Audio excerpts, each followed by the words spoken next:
right? What's funny is the T1 Globe was kind of interesting because I do think that like they did look very good in the KT series, but I don't think a lot of people put stock in KT. If anything, KT just sort of like killed their narrative of D plus and Longship. I don't think anyone actually gave them real credit that they could win that series and go to the not final, the whatever the fucking last qualification match is. Brilliant naming system. But the way that T1 killed them, aside from that like BDD fake play, wasn't that interesting. Like basically, by the way, maybe we can just comment quickly on this.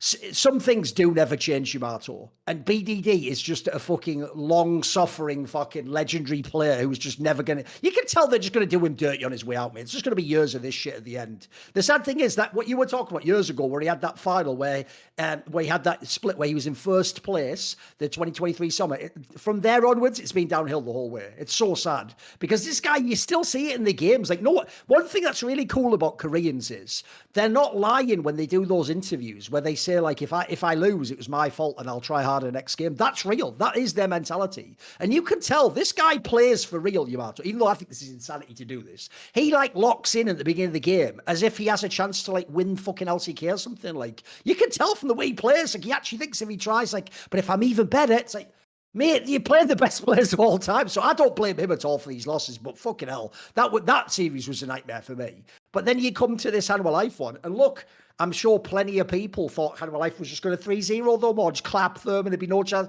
This was like, not only was it not even competitive, it was the other way around. T1 genuinely did just destroy these fuckers.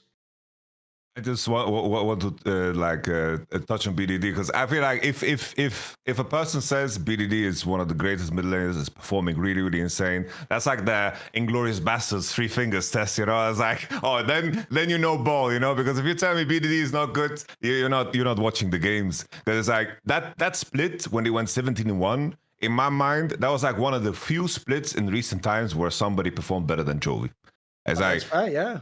BDD, like in that meta where he was playing like the Twisted Fate, he was pulling out the Vegas, like he was so ahead of the curve in terms of what to play, and he was like shaping the meta around him. It was absolutely insane. And he has had so many series against T1 where he performs so much better than Faker.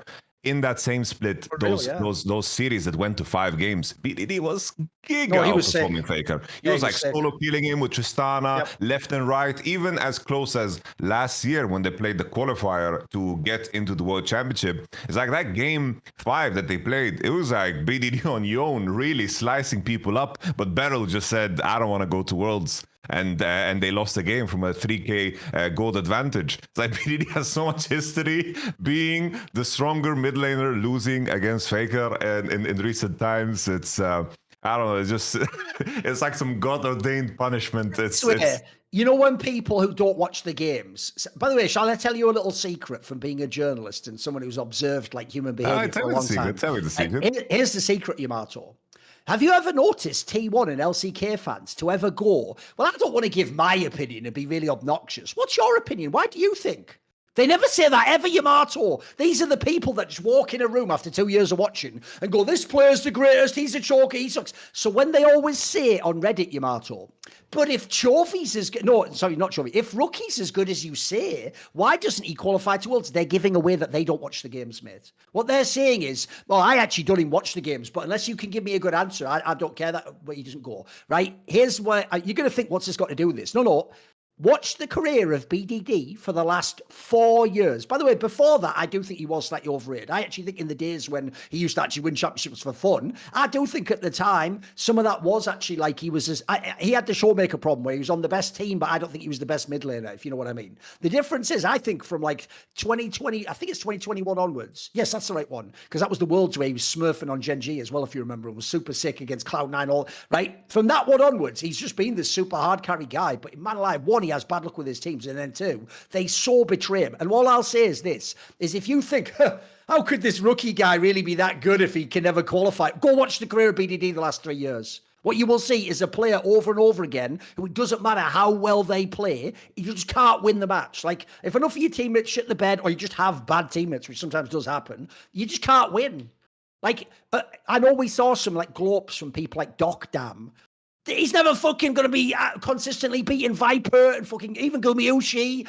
He's not going to be. That's just a ridiculous expectation. So, I'm with you, mate. I actually do think it's one of those rare cases where, much like I did with Rookie, I do think I can look at these last few years and beyond the odd game, I actually don't think it's that player's fault. I think he did basically as much as I could expect. And as you say, especially those T1 series, if people go back to that 2023 where they kept losing all the 5 gamers, mate, he's like the only one that was actually not only playing well. I agree, he was outperforming Faker in some of those matches. It was other people that lost it. It was people like, funnily enough, they don't like to say that. It was people like Keen that had other performances. Yep. That definitely did happen. He was supposed to be the best too. By the way, my boy Aiming, he definitely shit the bed on some games. He's another player that's more of a regular season merchant. Doesn't make it as much. So no, I'm with you. I just wanted to do that because I thought we should just give BDD a shine. Like, sure, yeah. I also do think in history, it's too easy to look at the placings and think like, oh, if he won championships years earlier, now he's 3rd. How good could he be? It's like, actually, the joke is he's better than he was in the championship years.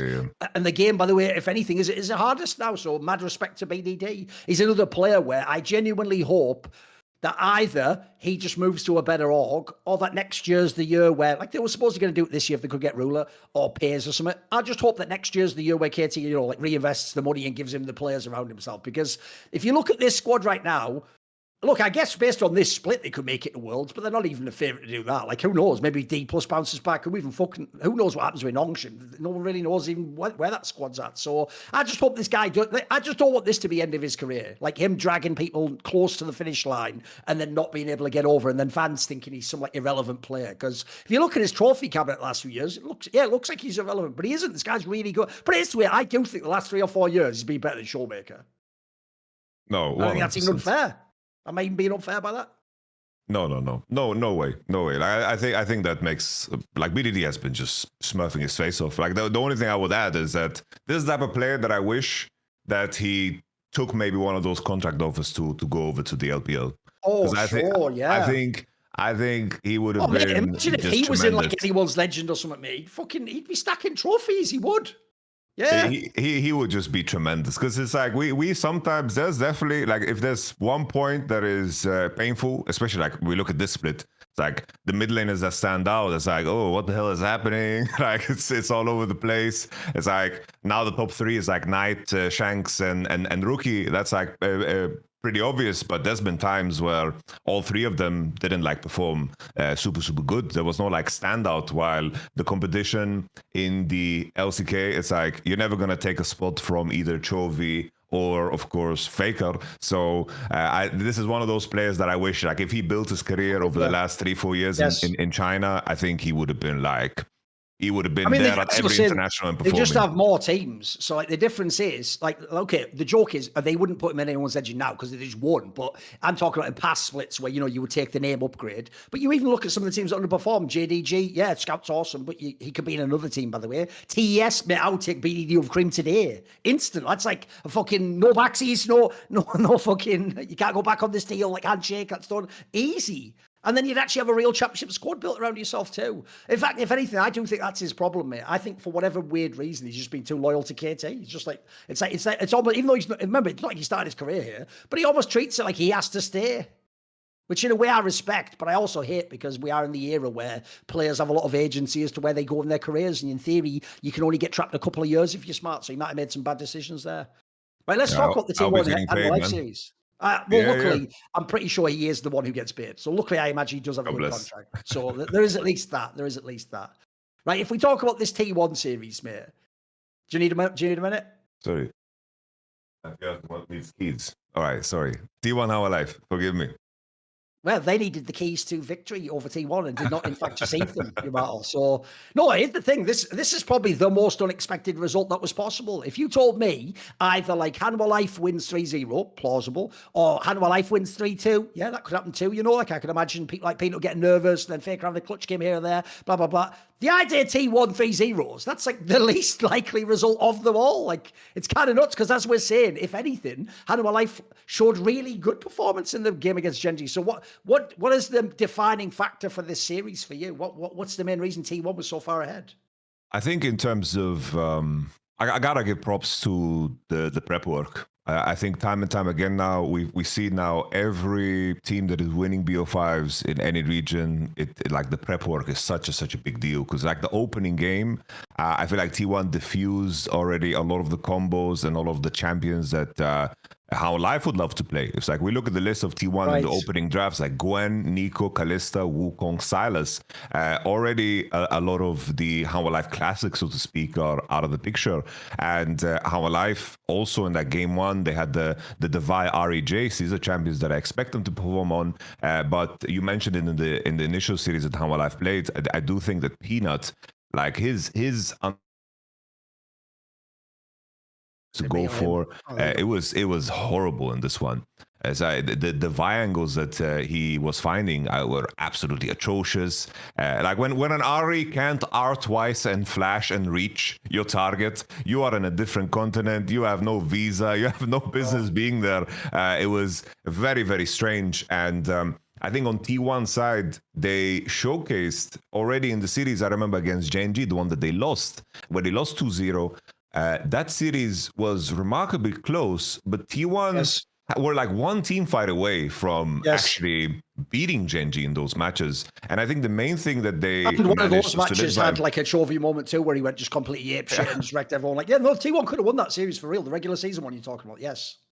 And that was like, there was like some smite steals from Canyon. There were team fights that they misexecuted, and T1 seemed so close at finding that form. Like I think most of the losses that T1 had was either Gumayushi like heavily underperforming, Doran like losing matchups ungracefully. There was like the BFX series where like he played Gwen into Jace and just completely got murdered, and they lost series against Bro and BFX and teams that they shouldn't lose against at all. But in this series, like Doran and Gumayushi were a standout.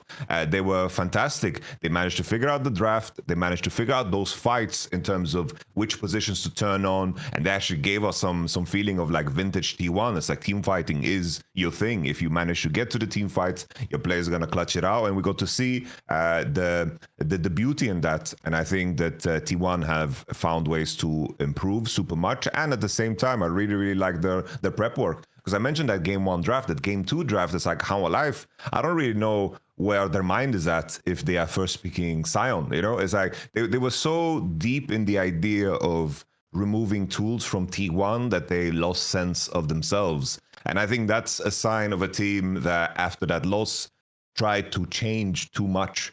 It's a very common reaction where you lose or a patch hits and you remove yourself too far from what actually brought you there in the first place. And I do think that Hanwha Life in this series, prep-wise, removed themselves far too far from their own strengths, because the opening match, MF, Jin, Viper, no agency, and then you're slamming Sion in that game. Sion's super strong. That's not what it's about, but you are inviting, of course, T1 into circumstances where they are very strong, especially out of the early game. And then T1 out of the early game were allowed to, of course, showcase their strengths. The craziest thing for me is after those first two games, I'm like, oh, game 3, I want to see Doran and more carries. That Ambassador performance, the Gwen performance is marvelous. I want to see more of Doran carries. Well, what did you think about Tion's performance, Thorin? Tell me. I mean, by the way, I would even say you can extend it into the KT series. He looked great on the fucking carries there too, mate. Like, it's funny because obviously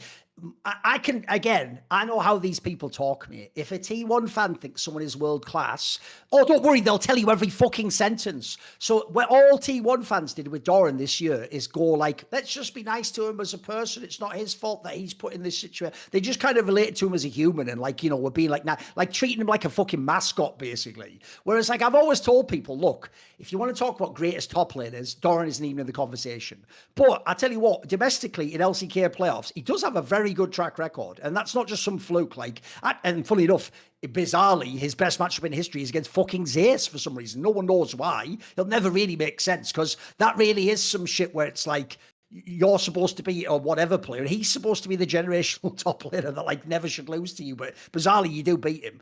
Although here's the other thing. You would think if he was going to win, mate, he would win playing Sion, bullshit like that, and essentially he would just let other people carry him. Bro, he was a fucking man in this series. And I even thought in the KT series too, like this guy was just fucking smashing. As you say, the Ambassador performance, like this was you'd think that was like an LPL carry top laner, mate. This guy's a stud. Yeah, very impressive stuff. And like, again, you can't take fucking Hanwha Life and act like they have any weakness at that position. That is the player, Zeus, that we all said in winter rather, was the best player in the world. Not best top laner, best player in the world. And Doran, for real, just went head to head with him and actually outperformed him. And by the way, by a decent margin too, he looked like a lot better. So I've got to say as well, it is funny because everyone lost hope because of the Doran angle on T1. I certainly don't think T1's is good. I think that's obvious. But Doran isn't fucking chopped liver, as they say. He has something to his game. Although this might be the best performance he's ever had. I don't know, but this is not how well he played. Because as I said, it wasn't even some weak side shit. This guy was actually just fucking. He wasn't on some tank or something like that. He was actually playing like real fucking League of Legends. And also, like you say, in doing so, draining the draft from the opponent. But you're taking away picks that maybe someone like Zeus will play, and you're winning on them. That's fucking baller. Say as well, from the angle of T1, to have the balls to shape your game around Doran, to make that decision with conviction in practice already. Yeah. It comes back to the conversation we had before, right? In terms of like at the beginning of the year, it's like, in terms of how this roster is constructed, the whole Smash conversation, it stemmed from the fact that, who's going to pick up the slack? Because obviously, like, there's very specific roles that a player like Gumayushi is the best at. He's not the best at everything, but in a specific pocket, he is the best. And how do you find that pocket again? And that was like the vacuum that Zeus left. And for them to, at some point in practice, have that conviction. Because in the regular split, we were clowning on the Gwen picks. We were clowning on the Jace lock-ins.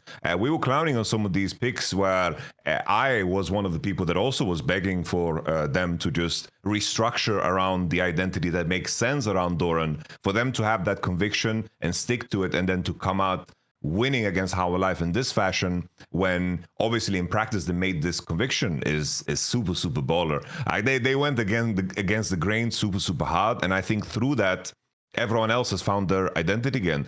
I think on this team, especially in like current form, I do think like Faker is still like somewhat like underperforming. I think that like Annie flash angle was super cool under the turret, but I think everyone around him are just performing like absolute ballers. I think Keria in this series, some of the shit he did, like similar. Worldly, wasn't he? Yeah, who's not? Is like, we talk about Chovy because of course mid lane is just so much harder, so much more difficult. But the parallel to the support role and doing shit that nobody else can do, it's like Keria is that guy. It's like the Poppy angles he found, the Rakan angles he found. I think the evolution of Keria, especially in this split, where Keria and Owner are playing more and more as a pair and are actually capable of playing together, they are really shoring up one of their biggest weaknesses of the past, which makes me super excited for MSI, because I think that Keria and Owner as a duo finally are coming into a international where I actually judge them as a duo. I always looked at them as individuals because they were often playing as individuals, while a duo like Delight and Peanut are always on the same screen on the map in terms of how they take over stuff. But now I think just Owner and Keria, their form is just splendid, and the them at MSI is actually like low-key exciting. It's actually kind of hype. Oh, by the way, that's also why I wish there was a real final. I could actually see T1 play Gen G and see who wins, because I actually think the missing part people have is, like every T1 story, people only look at Faker. If you actually go, it's almost always the splits where Keria is like the best support in the world. They're all the splits they win, basically. Like, that's when they're at their peak form. That's when they've won all the competitions. And then also, I tell you what I forgot to mention as well.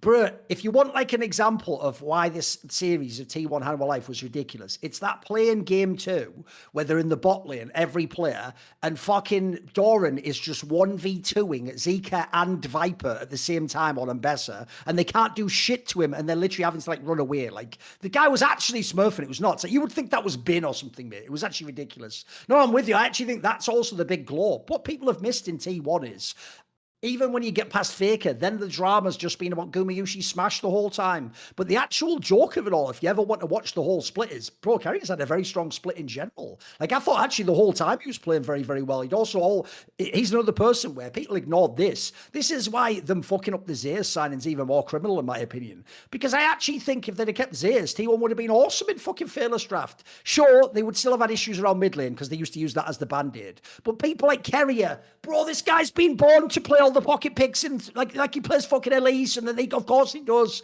He already did all that shit anyway. Like this guy was going to do that. If anything, it'd probably be easier because now he just have to convince his coach. Now he just complain anyway because you have to pick another champion. Like, no, I'm with you. I still a contender for best support in the world. Might even be the best support in the world, mate. Just an unbelievable player, isn't he? I want to also like highlight one of the signings that they made in off season, and I just have to imagine that it made a massive impact, and that is Mata.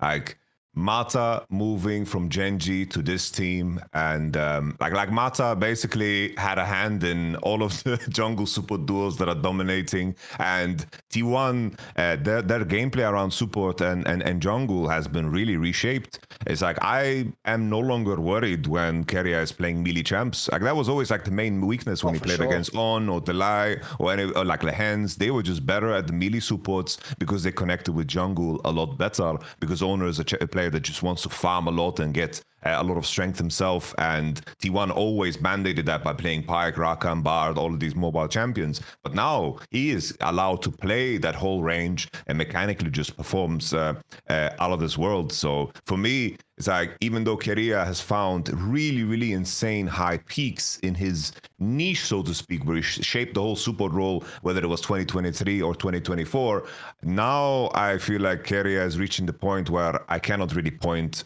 to a weakness.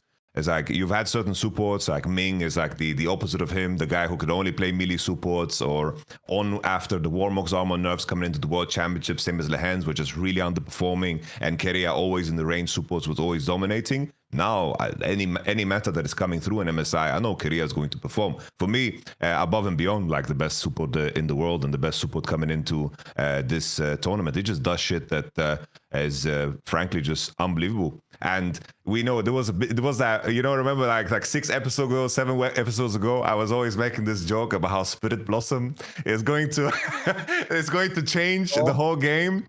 Bilibili, G2, and T1 were my 3 Spirit Blossom teams that were going to get better. And they were at the point in time where they were like, you know, in the bottom 5 of the standings. They were not doing well at all. And I think all of these 3 teams are doing a lot better due to the fact that laning is a bigger central point. So laning on bot lane actually matters. You don't break your way through it, and teams have landed in a point where contesting the first Drake is a crucial part. So having that bot prio, being strong in the bot lane, is something so crucial. And Gumayusi, Keria as laners are super good, and they're leveraging that as a super like big strength. And on top of that, I do think that Gumayusi, in terms of his champion pool, we have basically phased out Ezreal.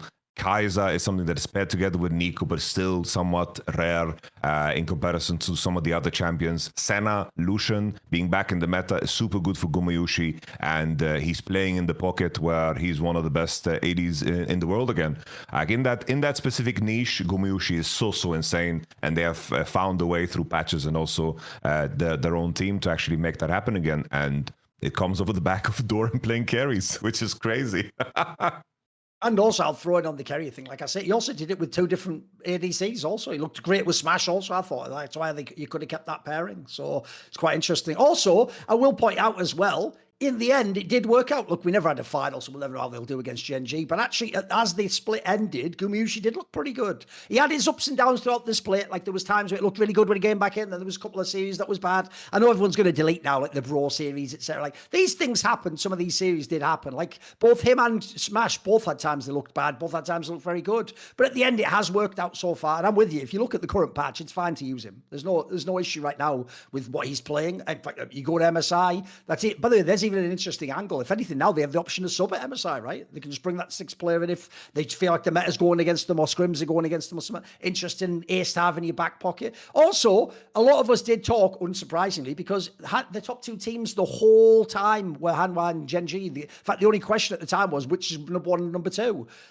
No one actually thought T1 would beat an international until Worlds, but they're at MSI now. So I do think you have to factor in these players have had an unbelievable run internationally. Certainly the Doran factor for me. Listen, without Ziz, I don't think they're going to win MSI. I think that's a bit silly to imagine that. But I do see a world where they could also like level up and be really awesome there. And if you think about, mate, once you get past the champions of the regions, there's a lot of kind of sloppy teams out there. Like we're going to talk about them in a minute. The BLG arsehole lose, the fucking G2. These are teams T1 can get. I'm telling you, like, there's a real world where like T1 could be in the final or third or something at the semi-side. So I think that's very plausible, mate. I wouldn't count them out in this one whatsoever. Yeah. No, I'm with you. It's like there is like the Chinese teams. We are hyped about them, but anyone else coming in with very little experience. Beating T1 in a best of 5 at an international requires a very specific state of mind, and like Billy are the guys that managed to do so. But that was a Billy that was very, very vicious and underappreciated, I would say. No, for sure. I think Yamato, if we have to judge them, we're obviously going to say Shanks is better than Faker. But it's that whole cream thing again. It's like, yeah, but I haven't seen him at a national match, mate. The problem with that one is I know how Faker's going to have a chance to play. I have no idea how Shanks will play. Might be awesome, might be shit. Who knows? Who the fuck knows right now? Yeah, no, for sure. It's like the only thing I would add is like the news cycle nowadays goes so fast that people probably don't care. But in terms of how everything went down with the whole Smash Gumayusi topic, it's like even now, in terms of how it lays in the air, in terms of Joe Marsh stepping in, putting in Gumayusi, it's like people are just now in the aftermath in terms of how everything played out. There's people that look bad now for no reason because the public statements were just mismanaged. It's like, do the coaches look stupid now because they wanted to play Smash and Gumayusi played well? It's like I just wanted to highlight, it's like regardless of what the outcome was, the PR statements that were going down in that period during the drama period were just setting up these players and the team and the coaches for a PR failure. Here's what it sucks as well, Yamato, because we can never know what their plan was. Like, maybe their plan was Gumayushi's playing so badly, the only way we can motivate him is you're not in the team until, like, shit gets better. So, or you have to wait for your chance and then be ready for your chance, and that's what we want for you.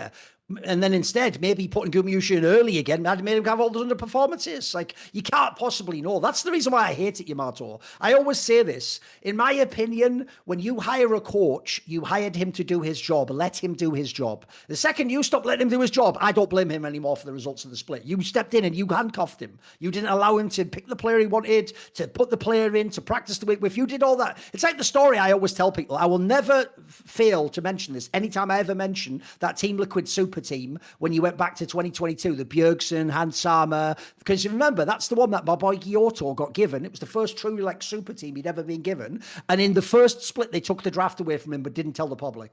Well, I'm sorry, those results don't count the same way against him then. If you're going to tell me he failed, well, how did he? He couldn't even pick the fucking champions. Like, what else does he do as a coach? You know what I mean? Like, so I do think things like that matter. I'm with you. Like, that's the reason it was so stupid, the PR nightmare, because the only possible outcomes was either they lose badly and then Joe Marsh looks like a complete idiot, or they win like this and actually looks good, and now you make your own coaching staff look fucking stupid, like they don't know what they're doing. Like, that's why it was so misplayed. If there's one rule I would have, especially by the way in Korean orgs, where it's really important to have like respect and be honorable, etc., is be on the same page before you get in front of a microphone. I always think this were players too, mate. It's one thing, in my opinion, if after you leave a team, you come out and go, hey, I didn't like the way this was done, or this guy was a dickhead, or that's fine. But I think it's insane when people are still in a team and they like let the locker room talk leak, basically, of like who doesn't like who's going to. I think that's fucking insanity.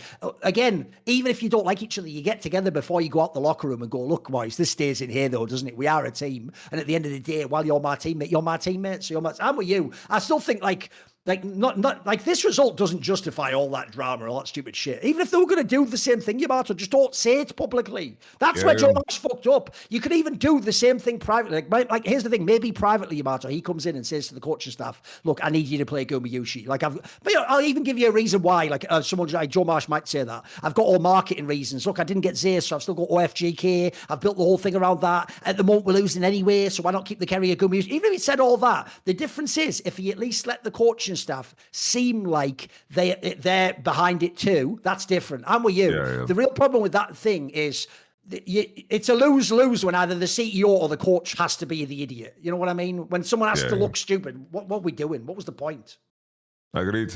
It's like we had that conversation, right? And it would have been so simple. It's like Gumayusi fought hard to get back into the team, and now everyone supports him. Yeah. Whoa, Gumyush is a hero. He took it like a champ. God bless, you know. Uh, it's And you could even argue then you've built up Smash's quality. Maybe you can sell him now. Like, it could have been so many positives could have come out of this, mate. yeah. No, for sure. I'm with you on the MSI take too. I think there's a world where T1 make top 2. I think they can challenge for sure.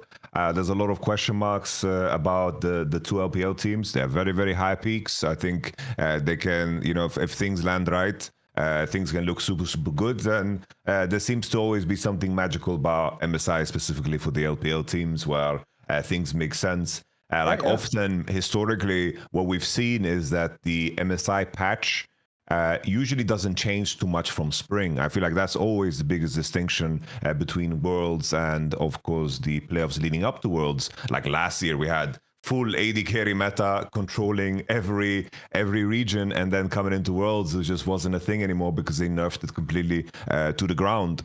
MSI usually doesn't come with those shifts, and usually LPL is so widespread in terms of talent that usually the team that wins are specialists at a specific way of playing, or they're just super, super dominant, like a JDG or a Billy. And now we're in a world where LPL, of course, is very spread in terms of talent and also in skill, that now moving into MSI, if things don't change too much, I do think that LPL, of course, can challenge. See more cool, funny, interesting clips based on topics from my content? Well, subscribe to this channel then, or, you know, be a pleb and don't.